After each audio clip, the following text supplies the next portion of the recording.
class. Hello. Welcome to our lesson 1.2 where we'll be discovering how to perform operations with decimals. At this time you should have your operations with decimals foldable, and on the front side you should see that today we're going to be talking about subtracting decimals, adding, dividing, and multiplying. So let's go ahead and get started. We're going to start with adding decimals. So in your blanks you need to note that when you add decimals you first need to line up the decimal points, then add as you would with whole numbers. You may have to write zeros as placeholders, and finally you'll bring down the decimal point. So we're going to go ahead and work this example problem now. We have 9.8 plus 2.12. Now as you can see we have a little filler space right here, so we're going to fill this in with a 0. Okay? And we are adding, so we're going to put our addition symbol.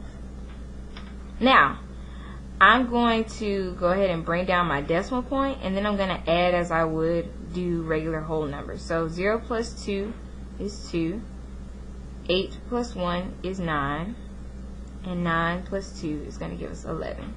So our final answer should be 11.92, and be sure that you circle or put a block around your final answer. Okay?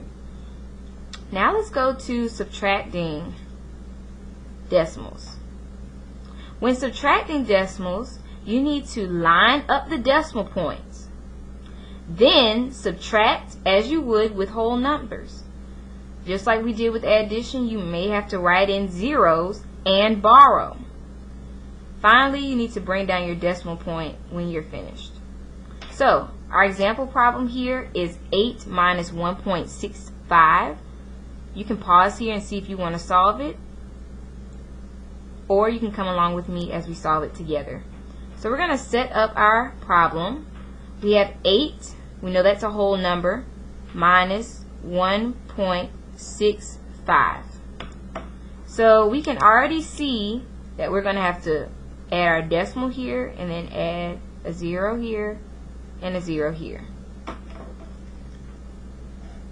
So first of all, I know that I cannot take 5 from 0, so that means I need to borrow.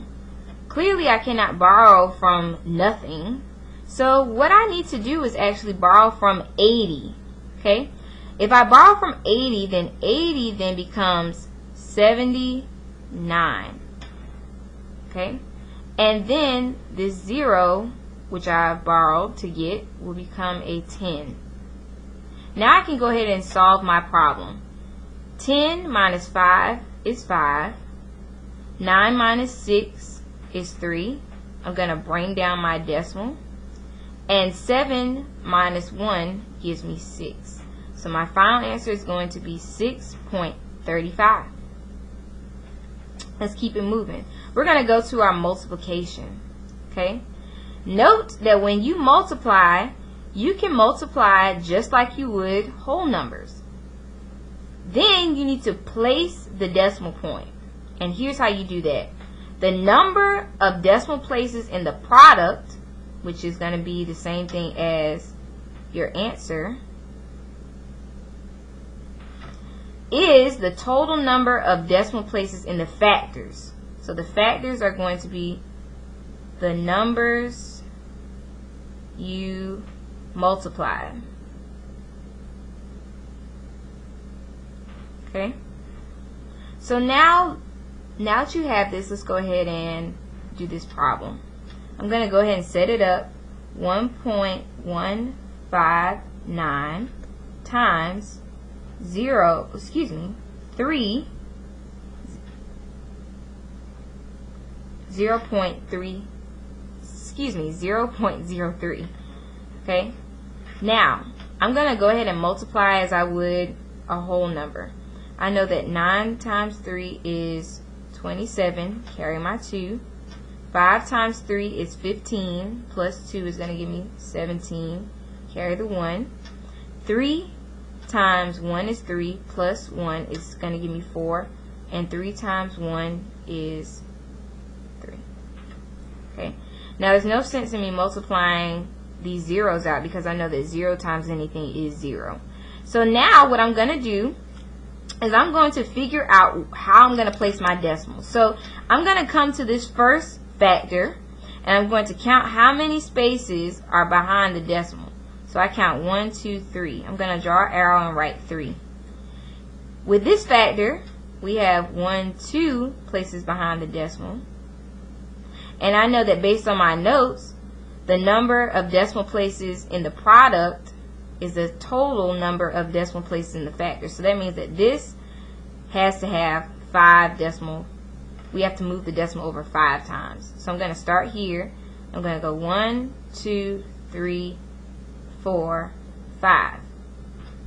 Notice that I have a gap, so I'm going to fill that gap in with a 0. So that means that my final answer is going to be 0.03477. Okay. Let's move on to our last problem, our last section, which is going to be dividing fractions.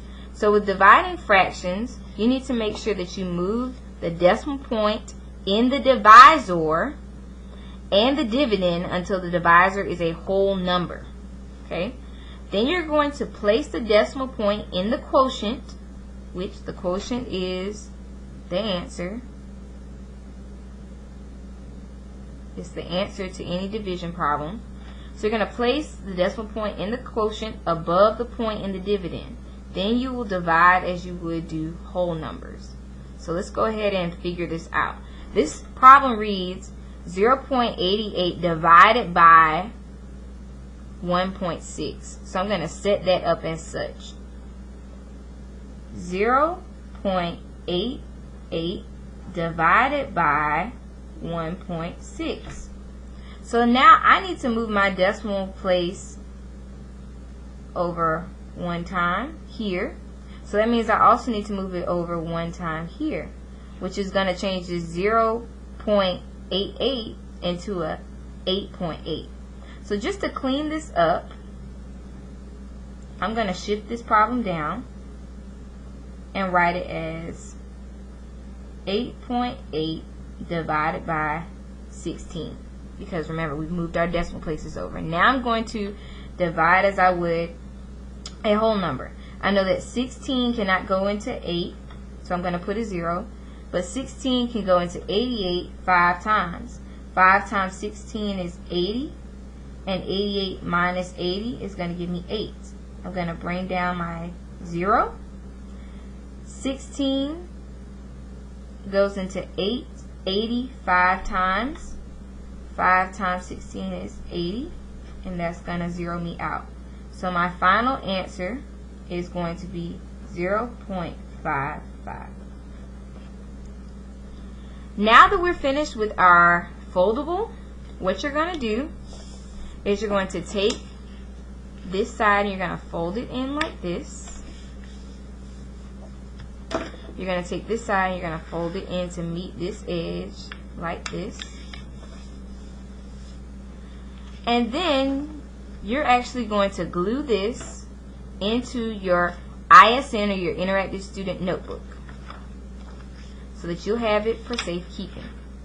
When you finish this, move on to your next activity. Peace.